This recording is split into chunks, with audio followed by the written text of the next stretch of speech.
Les causes de cette grève sont multiples. D'abord, DBF traverse une situation catastrophique, je souligne,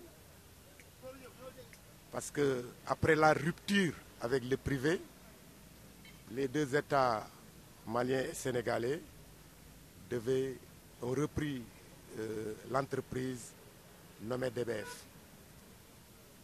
Après la reprise, chaque État devait mettre un budget global de 7,5 milliards,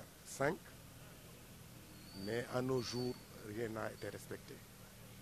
Mais ce qui nous intrigue le plus, c'est l'avenir de ce chemin de fer. Notre inquiétude en tant que Sénégalais, c'est qu'aujourd'hui, on n'a pas de locomotive au nord du Sénégal. Ça, c'est une inquiétude. Deuxième inquiétude, lors de la venue du chef de l'État pour le Conseil des ministres, décentralisé, il avait promis de mettre de l'argent pour la continuité de l'activité et la sauvegarde des emplois. Mais aujourd'hui, rien n'a été fait.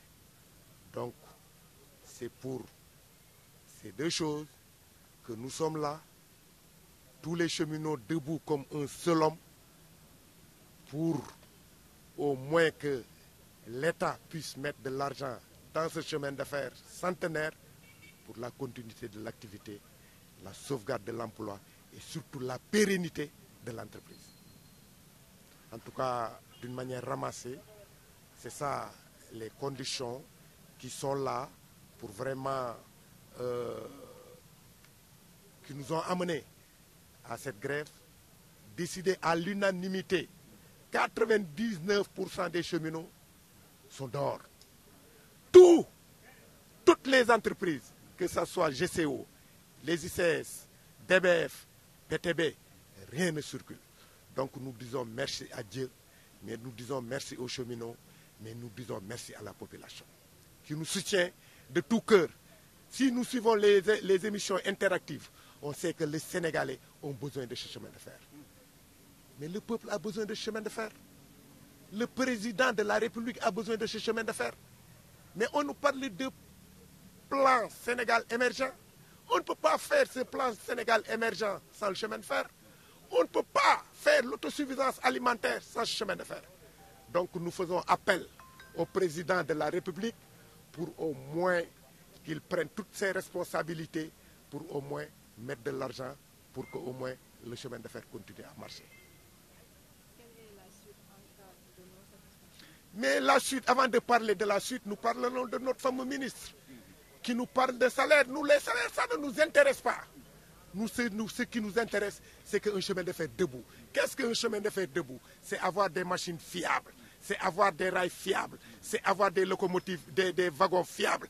Mais à partir de ça, mais on n'aura même pas plus besoin de l'État. On pourra faire des performances. Mais si aujourd'hui, l'État se permet de prendre des bus d'Emdic pour en faire, pour transporter pour en faire du transport, si l'État prend un train de banlieue pour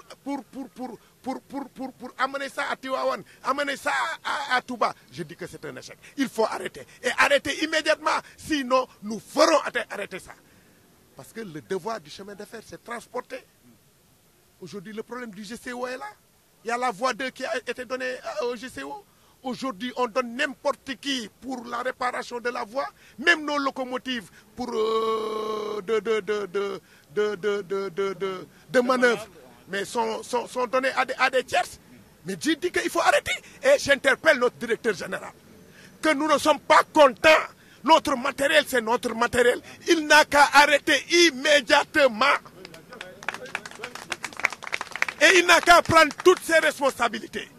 Mais s'il peut diriger cette entreprise, on ira en partenariat. S'il ne peut pas diriger cette entreprise, il n'a qu'à dégager.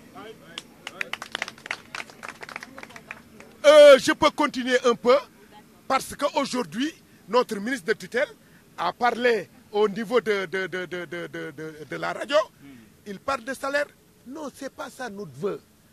Notre vœu, c'est le développement de ce pays. Notre vœu, c'est l'interconnexion des réseaux. Notre vœu, c'est l'intégration avec le pays frère malien. Mais on nous parle de rail à grand écartement Porsec à Tamba. Ils n'ont qu'à arrêter. Et tout de suite, immédiatement. En tout cas, nous interpellons, nous demandons solennellement au président de la République de nous écouter et de nous recevoir. Nous avons des solutions. Je ne parle pas de pistes. Mais depuis combien de temps? Depuis 2003. Ils cherchent. Ils n'ont même pas trouvé de piste de solution. Nous avons les solutions et des solutions indéniables pour le développement.